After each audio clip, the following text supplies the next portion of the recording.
While it may be cold outside, things are getting toasty warm at Global Voice Broadcasting. Heat up your winter nights with the hottest topics, the hottest celebrities, and today's best music. It's why Global Voice Broadcasting is becoming your 24/7 home for the music and talk you want right now. Discover your favorite shows and music anytime at globalvoicebroadcasting.com.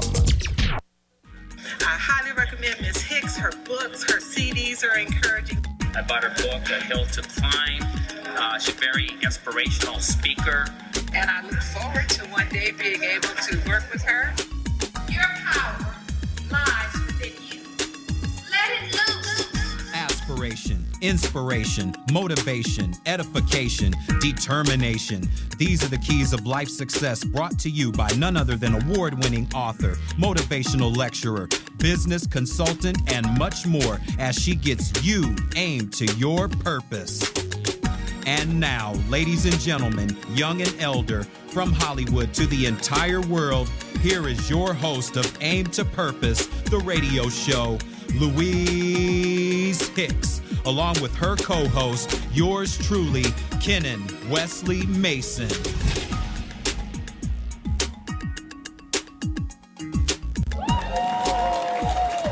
Hello, world. How is everybody doing this wonderful, extraordinary Monday? We have a wonderful guest here for you today, and we'll be Skyping in to Atlanta, Georgia today. How about that? Yes. But before we get to our guest, well, you know, we have Miss Shamika Brown back. And Ken? Yes, this is Kenan Wesley Mason, and I want to welcome all of you to Aim to Purpose, the radio show. When we are taking you home here on the Western Hemisphere, we're taking you to work on the Eastern Hemisphere. So it's always nice that all of you are tuning in. And without further ado, we welcome back Miss Shamika Brown.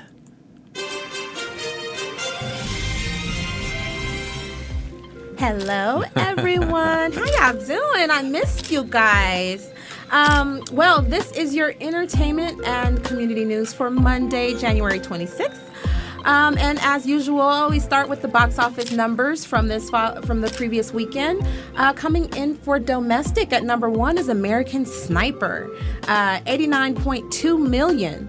Wow. And shout out to Bradley Cooper. SAG Awards gave him some love last night. Awesome performance. Paddington with $18.9 million, and Wedding Ringer, that's the Kevin Hart movie by Sony, and that's coming in at $20.6 million. So, good weekend at the box office for those films. Yes. International, we've got Taken 3 still in the running, coming in at number one with $31.4 million. And The Seventh Son, now actually I had not got a chance to get more details on that film, but I hear that it's really doing well overseas, $21.7 million. And Night at the Museum, still hanging in there at number 3 with $17.8 million. So as I mentioned, it is awards season, and the SAG Awards took place last night, aired on TNT, and I just wanted to give some highlights from some of the winners. So the movie, The Theory of Everything, Eddie Redmayne was given the Best Actor award. Julianne Moore, female actor with Still Alice. Birdman, for the entire cast, actually received the award for Best Motion Picture. And then let's see who else we got. Mark Ruffalo for The Normal Heart, and that is the Best TV movie or miniseries. And then Viola Davis, I was really moved by her speech, and she looked amazing last night. How to Get Away with Murder, Best Female Actor in a Drama Series. Wow. And then we also have Orange is the New Black. We with Best Female Actor Uzo Aduba, excuse me. And then Orange is the New Black also took away the Best Comedy. So for an ensemble cast, Lifetime Achievement Award went to Debbie Reynolds. So it was a really amazing night for film, TV. Red carpet was amazing. Seemed like white was the look last night. So wow. Yeah, just some amazing people coming out to celebrate entertainment. So listen, there are a lot of movie screening opportunities coming up, so I want to give you guys a chance to win some tickets. So, well, all right. Sounds please, good to me. Yes, please tweet us at Aim to Purpose for your chance to win, and just use the hashtag AllAccessPass. Okay. One thing that I want to switch gears on is, I guess it's still in the same vein, because we're talking about film and entertainment. What's happening with the Sundance Film Festival right now, going through February 1st. And today we've got some virtual reality kind of as the platform with VR films, and this is a really, really new concept by Oculus, who was kind of spearheading it. They were just recently bought by Facebook. And so this is kind of a new platform, a new device that they're using. It initially started with the gaming world, and now they're trying to go into viewing films on this device. And so it's really cutting edge. And Sounds like Aim to Purpose, huh? Cutting edge. Cutting edge, yes. Yes, but I just want to put it out there because we're going to be seeing a lot more come down the pike, especially as this new technology is being adapted into entertainment. Can you imagine having somewhat like 3D glasses, but you're actually in the film? So it's Right. it's That's beyond amazing. 3D, you know? Yeah. So we can really look to, you might even be able to be in with us on Right. at some point. Oh, So yes. they're looking to kind of expand into other industries, but so keep on the lookout for that, and I'll have more updates for that coming soon. And that's kind of all I have for today, guys. But hopefully you get out to see some more movies, and also stay tuned as we have some more community news for you next Monday. Well, all right. Well, we have a little community news. We did a dig-in for Martin Luther King's birthday with LA, Los Angeles Green Grounds. And Yes, we did. It's a nonprofit organization where they go out into the community and they help to create organic gardens. And Ken and Damien did the break ground with the LA Green Grounds. So Yes. we had an exciting Monday, January 19th. They did an all-day dig, and it was really nice, where they're preparing their own gardens in some of the lower economic areas in Los Angeles, and we had a great time doing that. Yes, we did. And we that's another note. We will have on our calendar on the website, give you guys an opportunity to check us out, because there are going to be some more green ground Yes. digs coming up, I believe yeah. in March, Oh, yeah. right? Well, we have another one coming up January 31st that we will be participating in, and also it's going to culminate with us having the founder of LA Green Grounds on the radio show probably in April when they finish with everything. It's going to be a big thing. University, USC, Medical Center. I think some of the Oregon students are going to come down, and it's going to be a really big thing. And it's Florence Nishida, who is the founder, has been working with us. So we've been on location, and I love it. It was fun. It was fun. I liked it. I mean, especially we were in the heart of Los Angeles, and to see people coming together and doing something for the common good, or for people to have something better for people in the neighborhood. The fresher fruits, fresher vegetables, fresher herbs. For better health. Yes. It's something that many people in the inner city have never had access to. Right, because many of them don't even have a decent supermarket in those communities, and that is why this Los Angeles LAGreengrounds.org was founded. Yes. So anyhow, with that being said, we have a special guest today, Miss Alma G. Davis, who we're going to talk about the survivors of domestic violence. So what we're going to do is take a quick break, and we're going to come right back and introduce our special Skyped-in guest from Atlanta, Georgia, Miss Alma G. Davis. So let's take a quick break, and we'll be right back. Hey folks, it's Ken here. If you or someone you know around the world has a small business, organization, or foundation you'd like to share with the Aim to Purpose audience, showcase it here on our segment of the show called Small Business Monday. The opportunities for people around the world to browse, buy, and use your products and services are endless. We pre-screen all businesses, organizations, and foundations for legitimacy, but because this is a free community service brought to our audience, it's at no cost to you as well. You heard it right. It's absolutely free, and you don't have to pay one penny. How do you like that? You just come on down to the studio and tell the story of your business, organization, or foundation and give it the praises and accolades you know it deserves. If you're in another part of the state or country, or if you're in another part of the world, you can easily call in or Skype in and do the same. So what are you waiting for? Contact the show's publicist, Shamika Brown, at www.divinebrownmedia.com. She can also be contacted at 1-818-533-8463. Or contact Louise Hicks at www.louisehicks.biz. She can also be contacted at 1-562-310-1495. Allow yourself to be seen by the global masses and allow your business to shine and grow because of the global masses. It's Small Business Monday, courtesy of Aim to Purpose, the radio show.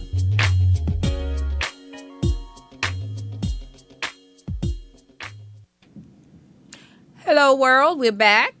Once again, I'm Louise Hicks, your host of Aim to Purpose, the radio show, along with Ken and Wesley Mason, my co-host. Yes. And we have a very special guest today, and we're going to talk about life after surviving domestic violence. And we know domestic violence happens every day of the week. It's something that's very challenging in our society, and this is a lady that has done so much. So we're going to go ahead and introduce her, and we're going to get into how to survive domestic violence. Yes, Alma G. Davis, a world-renowned entrepreneur, motivational speaker, and visionary, has emerged as a leader in the hearts of many through her desire and dedication to serving women and youth. As founder, CEO of the Alma G. Davis Foundation, and her willingness to strategically help women and girls overcome domestic violence, Ms. Davis created Dinner for Divas, a national grassroots movement honoring and uplifting survivors through a multi-city red carpet event.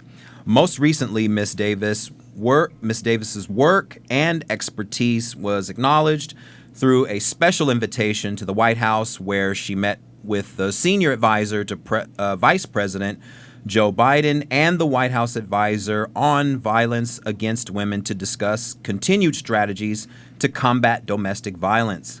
Ms. Davis's prior work includes the creation of Aim for Youth, a successful nonprofit organization that afforded professional athletes, entertainers, business, and civic leaders an opportunity to give back to their communities.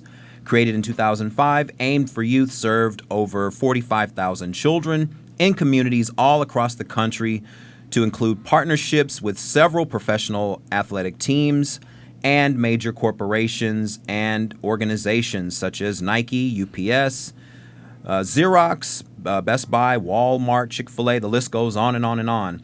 Ms. Davis' community service reaches far more than the boundaries of the United States, as she has participated in 4 humanitarian trips to Ghana, Africa, establishing medical clinics in ravaged villages and providing necessary health care delivery to over 40,000 people. Her efforts and contributions have been recognized by Time Magazine, USA Today, Disney, the Atlanta City Council, and more. Her organization was also selected and recognized by President's Council on Fitness, Sports, and Nutrition in promoting the national agenda of First Lady Michelle Obama's Let's Move initiative.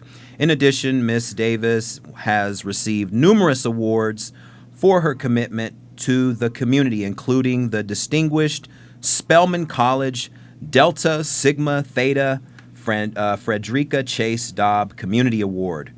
A native of Albany, Georgia, Ms. Davis received her MS in Management from Troy State University and a BS in Computer Science from Albany State University. She received certifications as a victim's advocate and crisis interventionist from the University of Georgia. She is the mother of 2 daughters, Ashlyn and Aubriana. So let's welcome to the show, if you will, Alma G. Davis. Hello, Alma. How are you? And thanks so much for having me on the show. Oh, you're most welcome. We're glad to have you here. And we know that you are really a warrior for a great cause. And we really appreciate you coming on the show. And you've done so many things. As I read you through your bio, I said, oh my, she has done all these things. And when I look at your picture, you don't look mature enough. I don't say old because I don't look at us as being old. I said, how could she have done all these things she's done already? I tell people it's funny. I actually just celebrated my 41st birthday last week. And I tell people, I said, I'm 41, but I have definitely lived a life and experienced things to make me well over 75. So that's how I've been able to do so much. Okay, well, Alma, if you're going to go over 75, I'm 63. You're going to put me into being well over 100 and all the stuff that I've experienced. My goodness. Good stuff. Oh, yeah. So we're so excited because we know domestic violence just hits lots of women, and we'll talk about some statistics a little bit later on in the show, and it's something that we know it happens to men as well, but it seems to be more prevalent among women. And we know now we're even getting more domestic violence with girls. These girls are sometimes now being beaten by their boyfriends, or it's just too much going on with it. And we're so happy that you have chosen to do something about it, and you've been doing something for a while. And I also, Alma, I want to apologize. When I did the promo about you, I said the Davis Foundation, and I failed to, and I realized that later, but we had already done the promo. That is Alma G. Davis Foundation, and I want to make sure that we correct that. That is Alma G. Davis. So how did you happen to get involved and want to do this and set up a foundation to help the victims of domestic violence, first of all?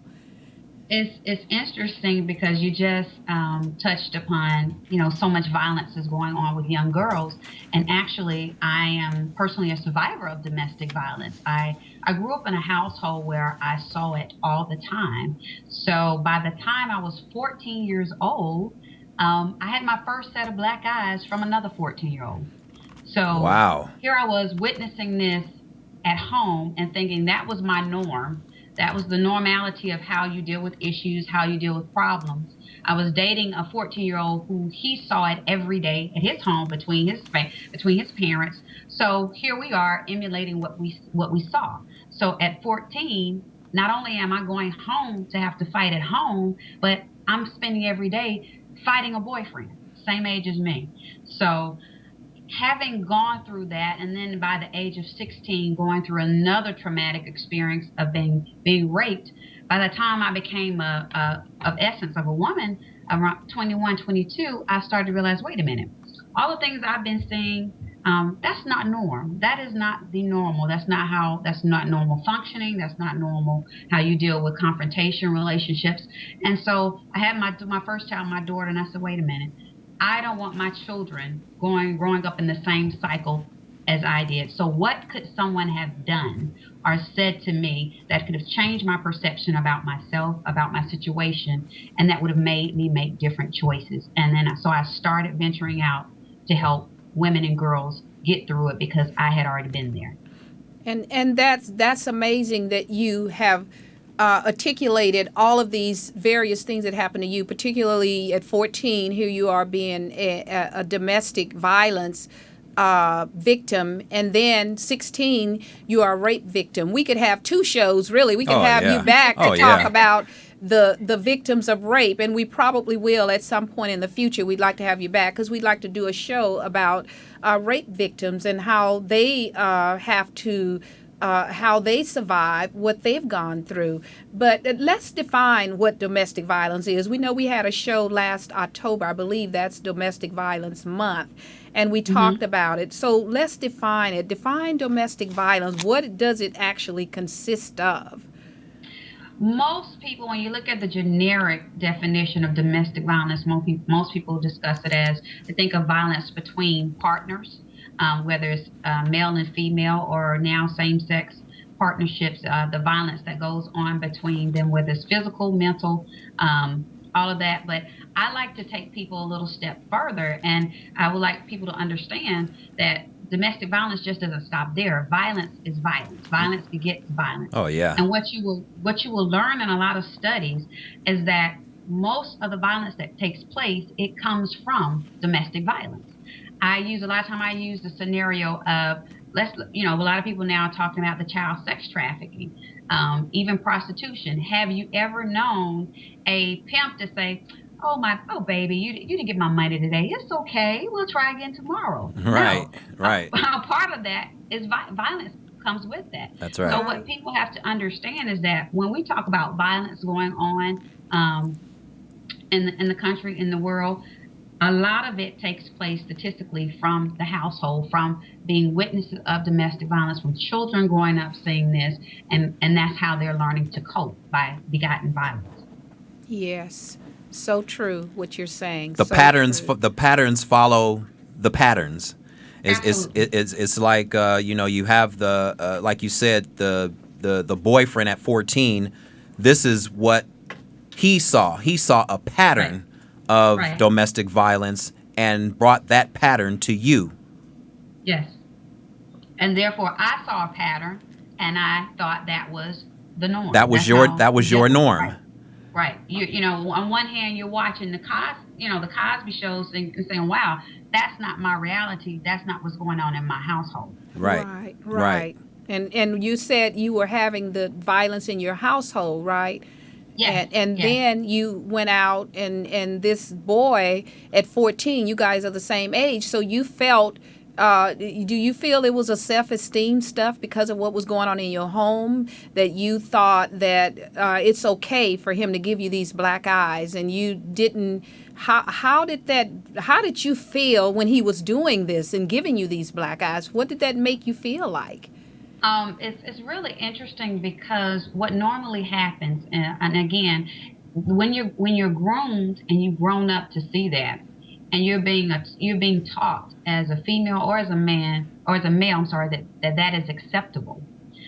When it first happens, you got a lot of mind things playing on. So when my first incident of being hit by him, it was 2 black eyes, and it caught me so off guard. It was such a shocker.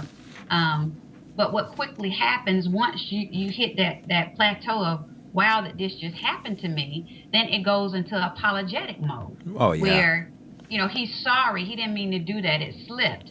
And at 14 years old, you cannot truly comprehend, especially when you're seeing that every day. That's right. Okay, wait. Maybe it was just an accident. This is what I see. So maybe he won't do it again, not knowing at all that that's how the trend starts. That's the pattern. Yep. Yep. Yeah, it's almost like 2 people that are in the same energetic space. You come together, and now you're creating more of what you've already been seeing. It's like a magnetism almost, how you two just happen to come together at 14 and both sides of your families are in the exact same predicament, or you see the exact same things happening in the household. Absolutely. I always say, hurt people, meaning if you're hurting and you're not whole and you haven't gotten healing, you will seek out those, not even intentionally, you'll seek out those and connect with those that are in the same situation. That's right. That's what happens. That is what happens. You hurt people do hurt people, and that's unfortunate. It's like what you're saying,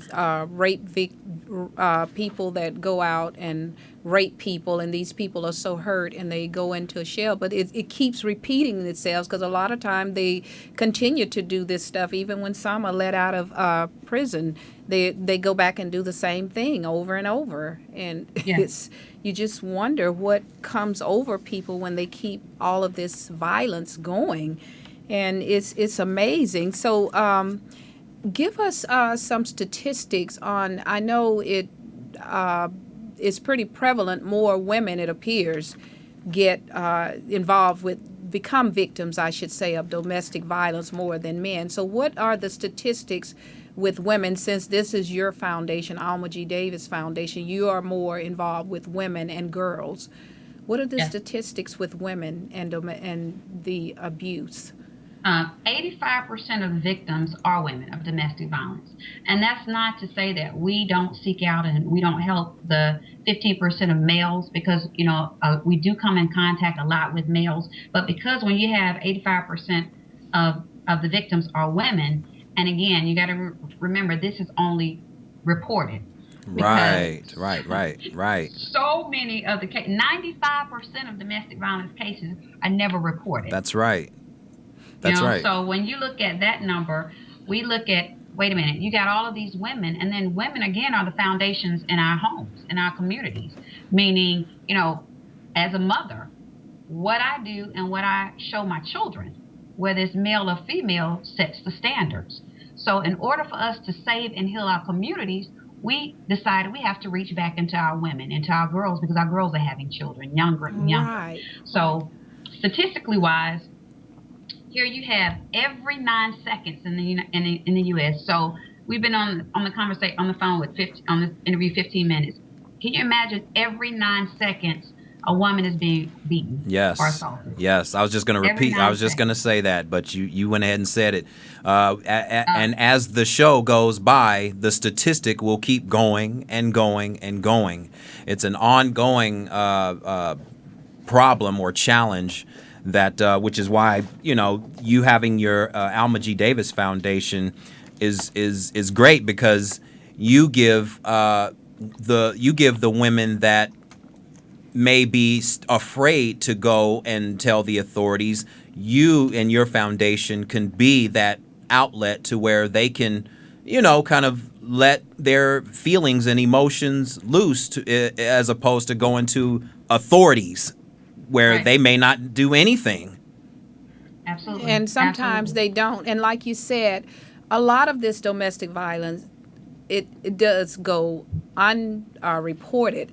And I know myself with you, it struck a nerve with me when you were saying growing up, because I grew up in a domestic violence with my father and my mother, and finally it led to divorce. So pretty much I grew up as in a single parent home. However, I tell you what, it didn't set well with me. So I was the type of woman, I said, oh no, like you said, it repeats itself sometimes, but not with me, because I chose not to be. Before I got married, I've been married twice, and I told both of my husbands before I married them, I said, one thing I will not tolerate is abuse.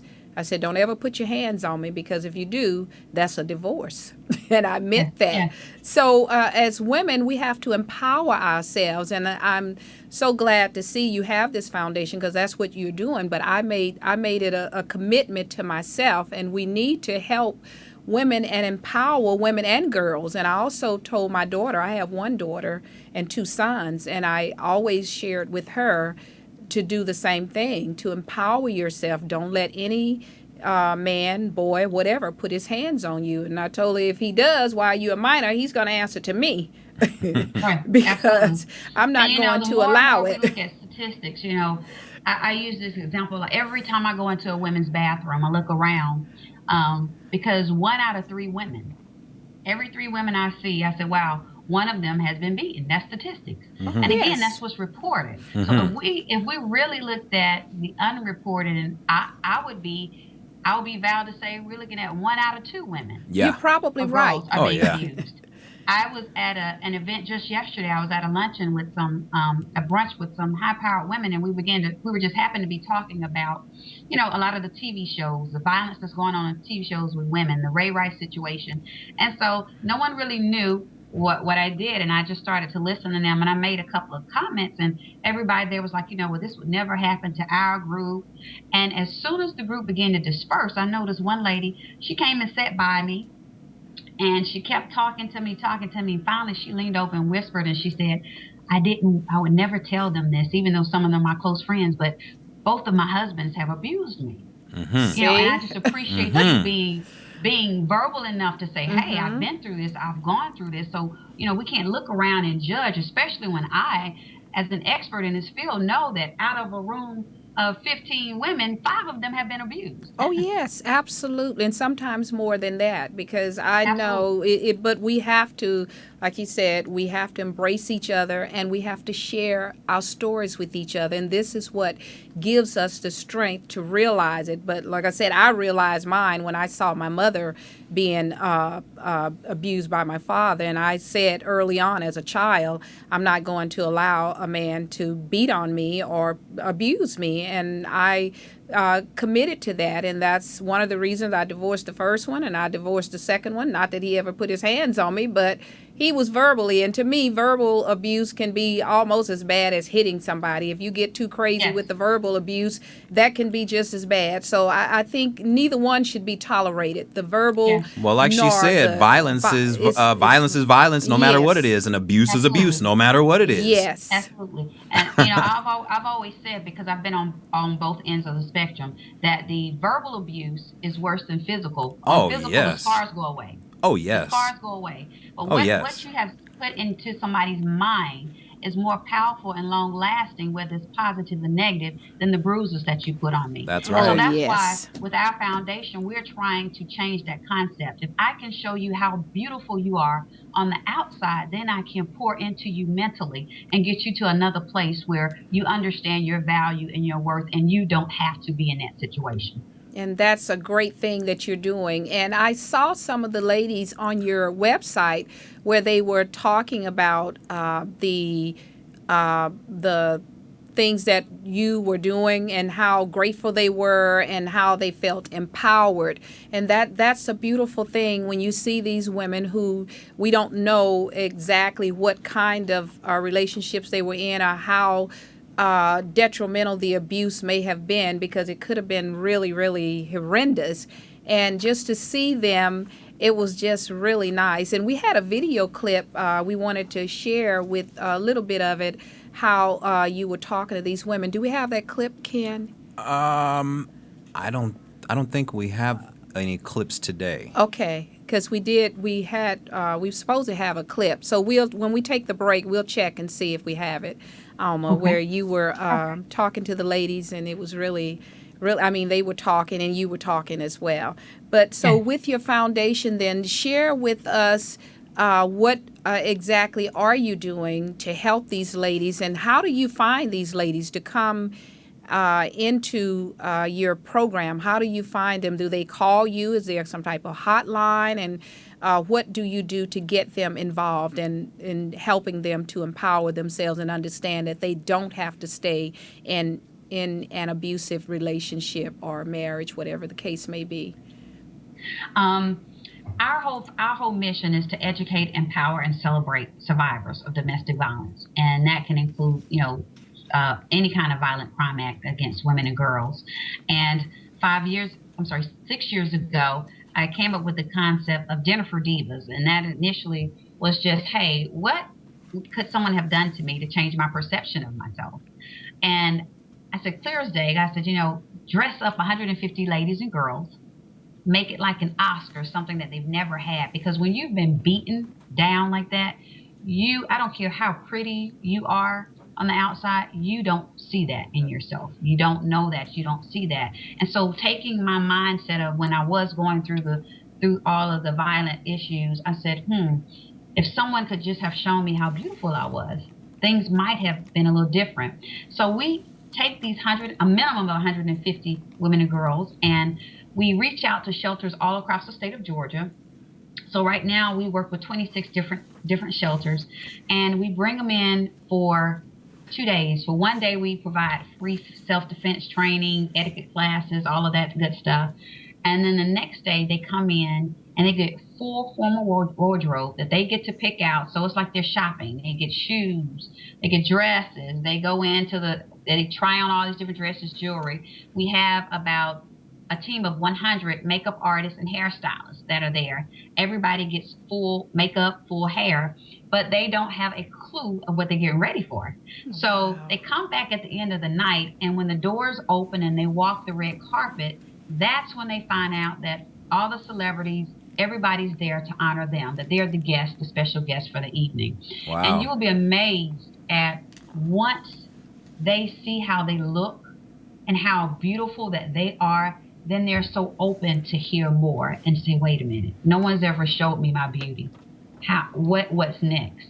And so initially we started only working with shelters, but every year we have to turn away people. We have people waiting at the doors. Last year we had 192, and we had to cut it off because we didn't have any more seats. We have shelters that come and just wait, hope other people don't show up. So between the shelters and people calling, or I've been out 2 days before the event, and because I am a survivor, I can recognize other survivors. And I might be in a store somewhere and see someone with bruises, or I can tell by the behavior, and I might say, hey, I know what you've gone through, and let me invite you to this event. So we have all kinds of ways for people to contact us, to get in contact with us through our office, through our website. We're on Facebook, we're on Twitter, all of that good stuff at the Alma G Davis Foundation.org. You have on our Twitter is AG Davis FDN, Facebook Alma G Davis. Even people can go if they just want to learn about that gala. It's called Dinner for Divas. You can go directly to dinnerfordivas.com and see video and learn more and learn how do you get involved.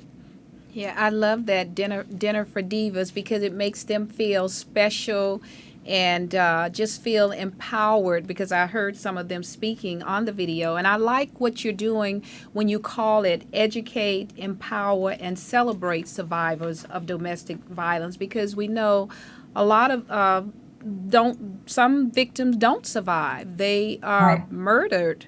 And that's so sad. And some of them have kids, and even the teenage girls now, some of them become victims to the extent of being murdered and so forth. It's just a sad situation, and I really don't think our society realize the severity of domestic violence. Like you said, so many, I think a lot of it is too because so many of it go unreported, and we just don't realize it. But what can women themselves do to help themselves not to be? And I can kind of share with you what I did. Like I said, prior to my getting married, I just told them this will not happen to me, and if you do put your hands on me, you're going to be gone. And that's what I did.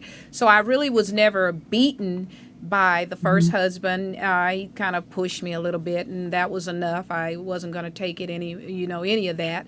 And sometimes they stay. What can you say to women, and why do you think they stay? They feel fearful, powerless?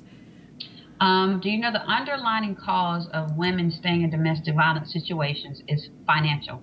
Because they have no financial independence, meaning that a lot of their money and finances are tied with this person. So because there's so much control that goes on in that relationship, they feel like they or their children, they can't stand alone without the finances of that person.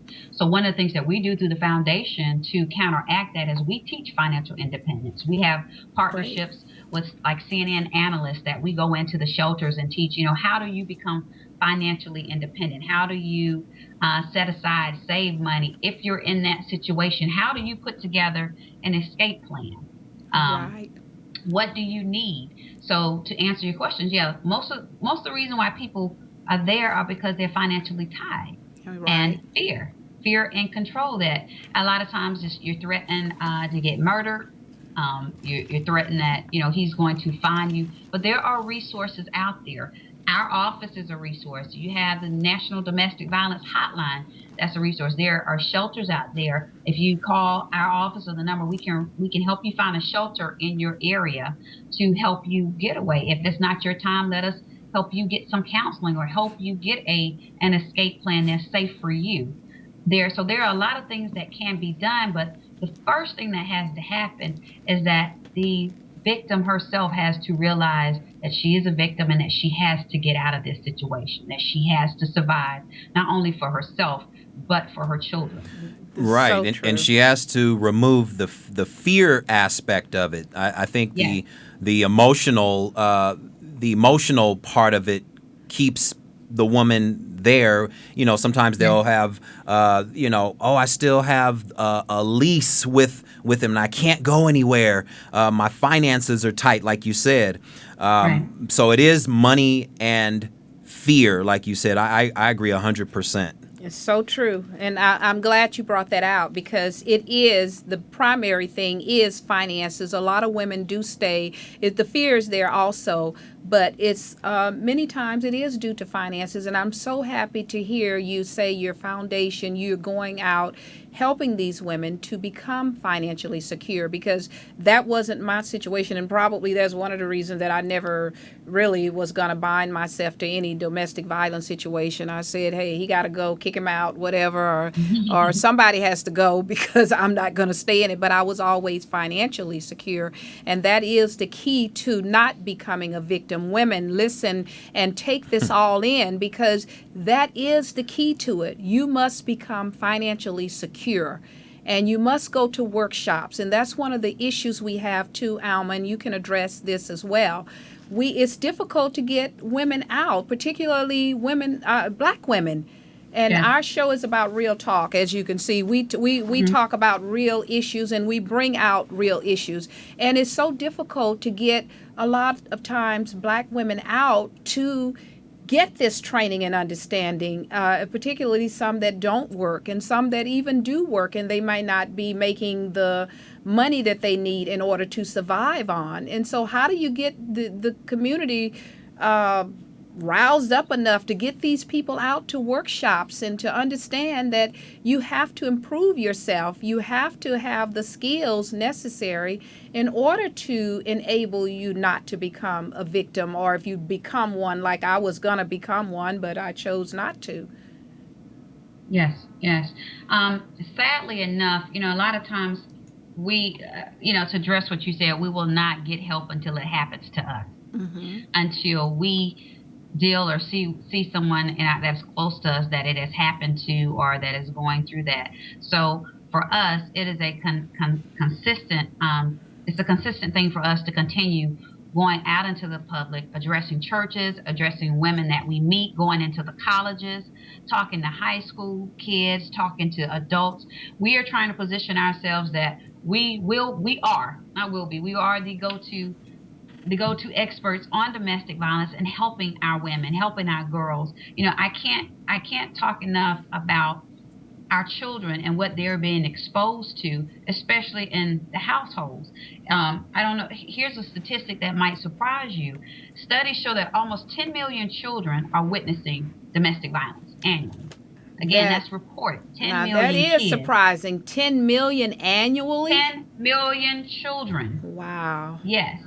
And I don't know if you all know this, but 63% of all boys that are aged 11 through 20 who commit murder kill the man that was abusing their mother. What? Yes. So here you have our children being affected in this way. So that's why we go back. Our program started 13 and over. So that's why we're in the schools talking to kids, saying, hey, if you're seeing this, or if you need counseling, we're an outlet. We're available. One of the things that we just started last November is we started a project called Walk a Mile in Their Shoes. And what's different, it was a 5K run, 1 mile walk. But if you walked instead of ran, you got partnered with a real domestic violence survivor, whether it was a man, a male, a female, a child. You walked that 1 mile and you heard their story. So you were truly walking a mile in their shoes. And what we found was it opened up such an avenue for people to come out and say, hey, I'm going through this, or I've seen this. Yes, I'm 9 or 10, but I see this in my household. I want different. We had mothers come out with their children. Like, I've gone through this. My child has seen this. It changed my children's lives being a part of that and going into these shelters with young girls that have been broken and damaged and abused at such a young age. And so for us, opening up avenues like that where it's not so as much embarrassing to come out to say, hey, I have gone through this, but giving people an opportunity. We had people that come out that were photographers that later on called our office and said, hey, I didn't say anything, but the reason why I was there because I'm a survivor. I'm going through it now. So it's important for us to make sure we are in our communities that we ask people to share, to talk about. Let's make this. Yes. This is an important subject. This Yes. is not. This is not a subject that we're just talking about when it hits the news. When you see the Ray Rices, this stuff has been going on for years. Yes, Oh, it yeah. has Years been. and years and years. And we have to take an active role as a community, as families, as mothers, as wives, as sons, as husbands, even those that are hurting and they're taking their hurt out by abusing others. We have to stand up and say enough is enough. You're And right. speak for those that can't speak for themselves. Yes, and it happens in all economic levels as well. Do you have any statistical breakdowns as to ethnicities where domestic violence occurs among women and girls? No, I do not have based on ethnic. Ethnicities? I don't have those numbers in front of me, but I would love to get those to you. But you touched on something I always say, because it does not matter whether you're African American, whether you're No, it Caucasian, doesn't. whether you're Indian, whether you're wealthy, whether you're poor. This is an underlying problem that covers all aspects. Yes, it is. Violence is Absolutely. violence, and Violence abuse is violence. abuse. And it's hidden. And when you Absolutely. mention about the Absolutely. And you're so Absolutely. right. It happens at all economic levels. And when you had mentioned about the Ray Rice case, it was interesting because when we did our show on domestic violence in October, it was so interesting that everybody was on the bandwagon with Ray Rice, while this judge, I believe it was in Alabama, if I'm not mistaken, it was a white judge who had beaten his wife. They were in the Atlanta. federal judge. Did you hear about Yes. that? And Yes, and I actually was called to be a part of. They had a press conference here in Atlanta, but I was out of town because it was an Alabama judge, and the incident happened in Atlanta. oh, it happened in Atlanta. Okay. Yes, the Alabama judge. If you're talking about the same Alabama judge, that incident that it was reported that the police had to come, it happened in Atlanta. Okay. I knew Yeah. they were on vacation. I'm pretty sure it's the same one because it was the Alabama judge, and I'm pretty sure it was in another location because they said they had gone on vacation or something. But it was kept hush hush, and that's the difference in the how our society take things and just run with it. The media was just hyped up over Ray Rice with his wife, Right. but this judge here, he is a judge administering sentences over other people. At least Ray Rice is out there tackling somebody, but he's not. He wasn't administering sentences. And this judge, I think they just slapped him on the hand. The woman survived, but it was a Mr. I know this first offense. His name was Judge Mark Fuller. that's And that's on the first same offense, one. he- You're That's the right. one. That's the same Yes, one. It was a misdemeanor. It was a misdemeanor. And you're right. It's a shame, but it's not surprising. Because here's another aspect that people don't think about. A lot of women, and again, I'm not overlooking the males. I'm not overlooking those statistics, but a lot of high-powered. What we find in our studies is that a lot of males that are in high-powered positions, unfortunately, you see domestic violence taking place in some of their households, and it goes with you're used to. The control and that's the command power trip. and whatever. It's the power trip. It actually, absolutely, it's a power trip, and I'm glad you said it as a male. It's the power trip. You have a judge that gets to make or break the laws for you. They're the judge and jury. They make the decisions on whether you're going to go to jail or not, or whether you're going to have a light sentence or a heavy sentence. So they become immune to their own laws. Yes. Yes, they do. Absolutely. And I'm happy that I don't know whether you knew it or not, but Kenan is my son as well as my producer and so forth. And Okay. I must say, I guess I trained him well. I don't think he's ever done any domestic violence. If he has, I didn't know about it. So Speak now or forever hold your peace, huh? I have a 5-month-old daughter, and one thing that I make it's something that I don't even think about. It's just done automatically. I don't ever want her to be in that situation when she gets of age of dating and interacting with the opposite sex or whatnot, to where she would even come in encounter something like that, which means that I, as her father, have to respect her mother in such a way that that when she gets of age, she will see that as the example, and when she has a man come into her life, that is what she will look for versus the total opposite. Yes. And if he doesn't, Alma, I'm gonna have to hit him over the head. You go ahead. Because I raised my children as a single parent pretty much, and I have 3, and that's something that I did not want them. That's why I'm divorced twice. One of the reasons, because I refused to allow my children to grow up, and like you said, I didn't realize those statistics. 10 million children, you said, right? Witness domestic violence annually, and it's probably at the hands of a male that they're seeing this with their mother, and that's sad, because women, we gotta stop it. We gotta get ourselves in a financial position, and so we don't have to endure. And we got places you can go. You have shelters, and you have people like Alma now, Alma G. Davis, the Alma G. Davis Foundation, that will make you feel powerful and feel good about yourself, empower you. So with that being said, we're gonna take a break, and guess what? We do have that clip. Oh, good. And what we're gonna do, we're gonna go to a break, and then we'll come back with the clip and then some final thoughts. Sounds good. We'll be right back. Stand by, Alma. We'll be right back. All right. This edition of Aim to Purpose, the radio show, is brought to you by L. Hicks Consulting Services.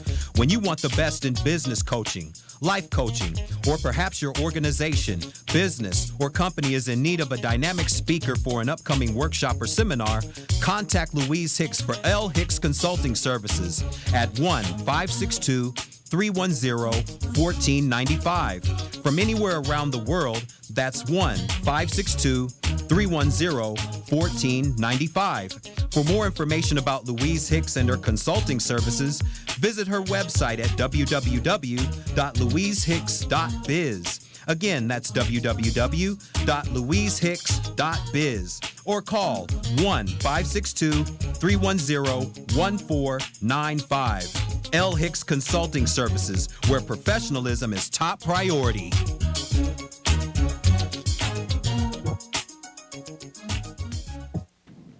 Hello, world.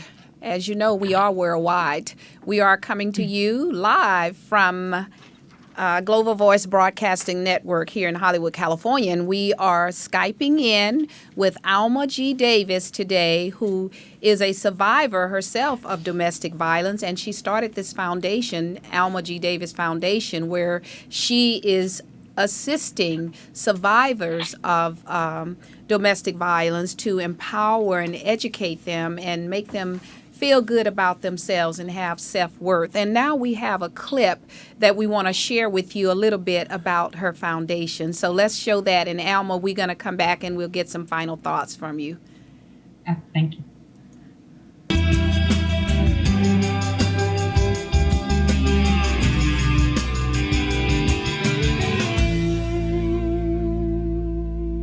Hi, my name is Alma Davis, founder and CEO of Dinner for Divas. Dinner for Divas comes very close to heart with me. Back in 2009, September as a matter of fact, I was sitting just thinking about being a product of domestic violence and having to go through having a set of black eyes at 14. And I said, wow, what is it that I could do or what could be done that makes a woman or a girl feel special, even as they're transitioning out of that? And I said, it was clear as day. God spoke to me and said, wow, honor 150 women and girls 13 and over with the Oscars gala type event. And I said, okay, dress them up, make them over, make them feel like the diva that they are. And from that, December 2009, Dinner for Divas evolved.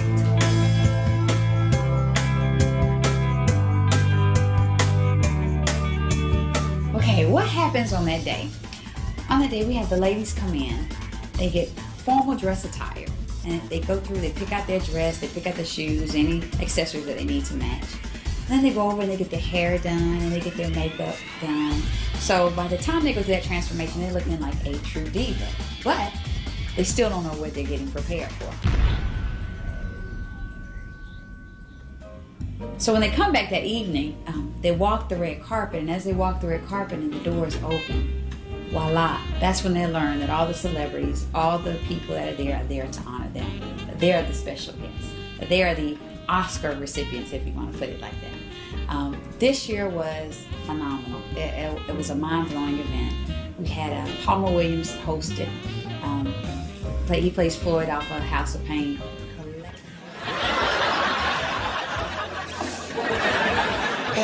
Well.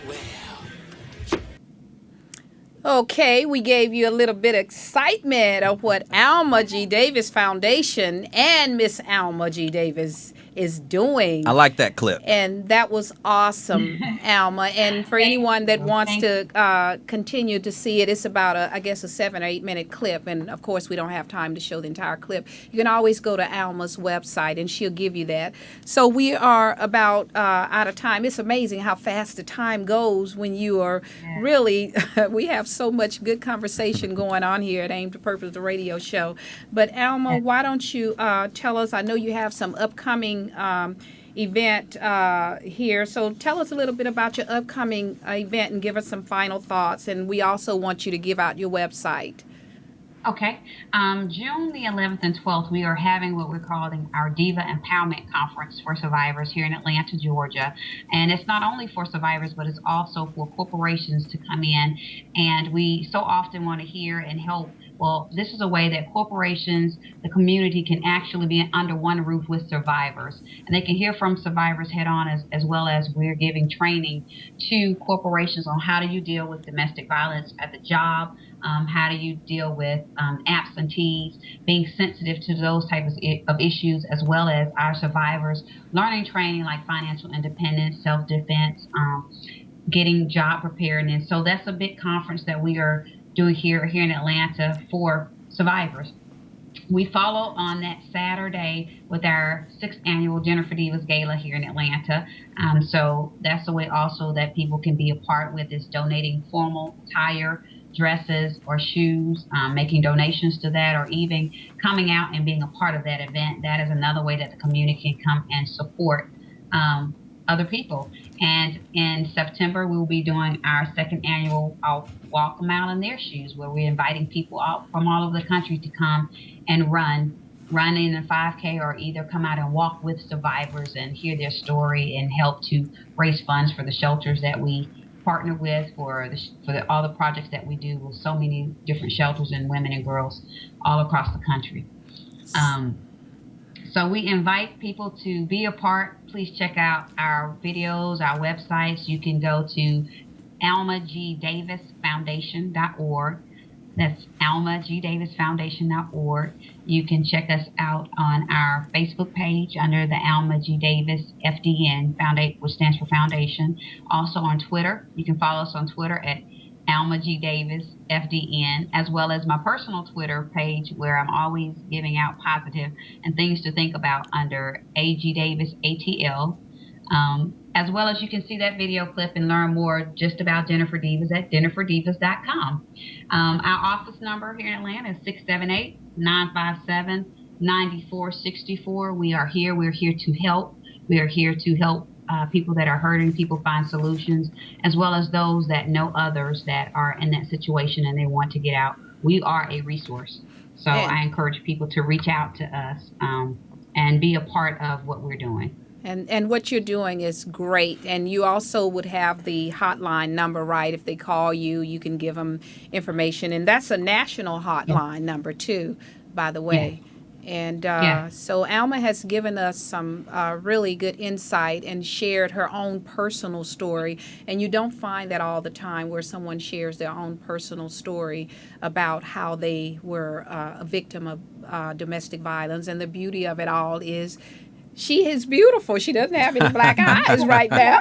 So that's a good thing. Yes, there she is one more time. Look how beautiful she is.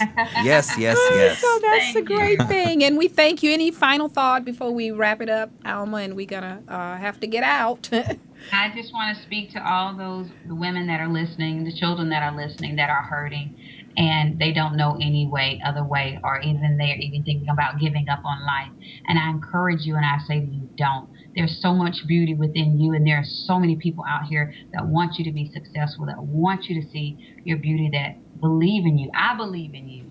I believe in, and I know firsthand how beautiful you are and what it takes to get out. And I just encourage you to don't let that situation be your final situation. So many people are counting on you. I'm counting on you, and I am here to help. That's right. And I like the fact that you have self-defense being part of the conference or the thing you just mentioned. Yes. And, you know, the woman that's abused has to believe in themselves as well.